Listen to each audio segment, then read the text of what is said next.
Il était une fois une mère immigrée. Depuis septembre 2020, sa carte d'identité est périmée.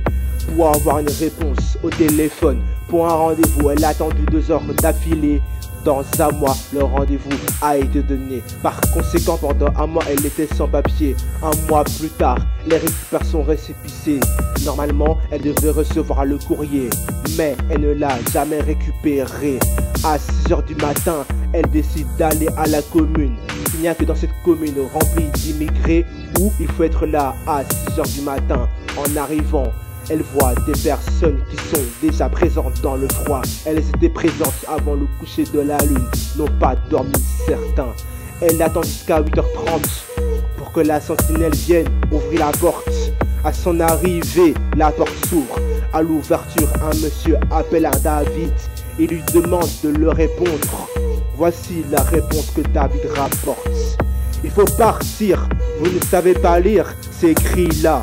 Si vous n'avez pas de rendez-vous, on ne vous reçoit pas. Il leur parle comme si c'était des animaux, comme s'il était en face de chameaux. David a la peau blanche, ce jour-là les immigrés avaient tous la peau noire. Jusqu'à être la suivante, elle attend son tour. Suite à son discours, elle lui montre son récépissé. David lui donne le nom du site internet pour convenir d'un rendez-vous, car c'est une nouvelle loi depuis 2 jours. Dans sa maison, elle est donc retournée. Elle consulte le site et remarque que le premier rendez-vous est le 28 janvier. Elle n'est pas contente car cela fait plus de 1 mois qu'elle attend sa carte et qu'elle n'a toujours pas reçu son courrier. Elle décide d'y retourner car elle comprend qu'ils veulent la berner. Elle y retourne pour avoir des explications. Mais David lui dit qu'elle n'a pas le droit de venir. Il lui dit d'encore attendre les 4 chiffres à la maison. La dame immigrée va lui répondre non. Par contre, de quelque chose, elle va l'informer.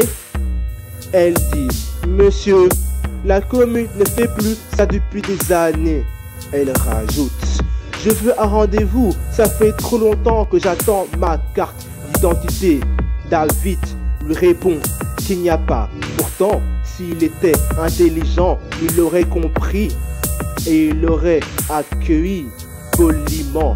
Au contraire, il la chasse, la menace. Il est impoli avec elle et l'accuse d'être mal poli avec lui car il a été piqué dans son ego. Il ose demander au gardien d'appeler la police comme si elle était une brigande ou une barjo. En voyant ça, elle lui demande sa hiérarchie.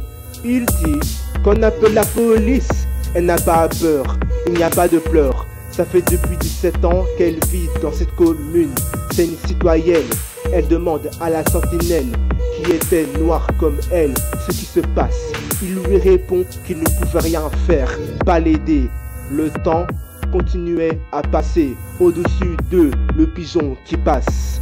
Tout à coup, elle se rend compte qu'elle est pressée d'aller aux toilettes. Elle leur demande d'entrer pour y aller. La sentinelle et David lui disent non. Ils ont fait non-assistance en personne en danger. David n'a pas seulement refusé, il lui a carrément dit: rentre chez toi, pisser. Elle n'a plus d'autre choix de rentrer.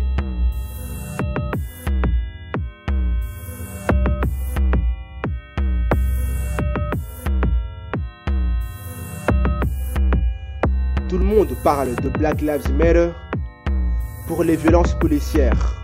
Mais pour accueillir les immigrés correctement dans les communes, prendre soin des dossiers de chaque citoyen immigré, ne pas leur manquer de respect, les considérer comme des êtres humains, rien. Ils sont même prêts à appeler la police pour menacer une personne immigrée, désarmée, qui veut seulement qu'on respecte ses droits. On s'étonne après qu'il y ait des cas comme George Floyd, Adama, Théo et plein d'autres dont on ne connaît pas leur nom. C'est toujours lorsque la limite est dépassée que le monde se rend compte que ce n'était pas bien. Et le pire, c'est que les mêmes gens qui font ces bêtises osent dire qu'ils sont pour Black Lives Matter ou encore Black Power. Ce n'est que de l'hypocrisie. Avant de défendre une cause, il faut considérer un être humain comme un être humain et non pas faire les mêmes erreurs que les policiers qu'ils sont en train d'accuser dans les médias à toute échelle.